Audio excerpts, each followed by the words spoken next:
Cauliflower sabzi. கடாய் காய்ந்தவுடன் 50 millilitre எண்ணெய் ஊற்றி 2 பிரியாணி இலை, 2 பட்டை, 2 அன்னாசி பூ, 1 ஸ்பூன் பெருஞ்சீரகம் சேர்த்து வதக்கவும்.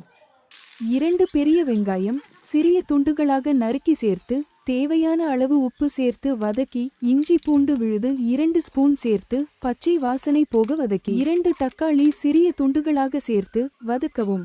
4 உருளைக்கிழங்கு மீடியம் சைஸ் துண்டுகளாகவும் 2 பூ காலிஃப்ளவர் பெரிய துண்டுகளாக நறுக்கி வெந்நீரில் 10 நிமிடம் கொதிக்க வைத்த பின் சேர்க்கவும். அரை ஸ்பூன் மஞ்சள் பொடி, 2 ஸ்பூன் கரம் மசாலா, 1 ஸ்பூன் வத்தல் பொடி சேர்த்து வதங்கியவுடன் 1 கிளாஸ் தண்ணீர் சேர்த்து மூடி போட்டு வேக வைக்கவும்.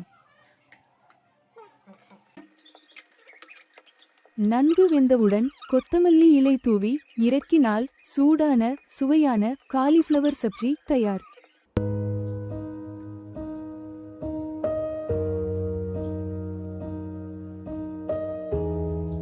வீடியோ பிடித்திருந்தால் லைக் பண்ணுங்க, கமெண்ட் பண்ணுங்க, ஷேர் பண்ணுங்க.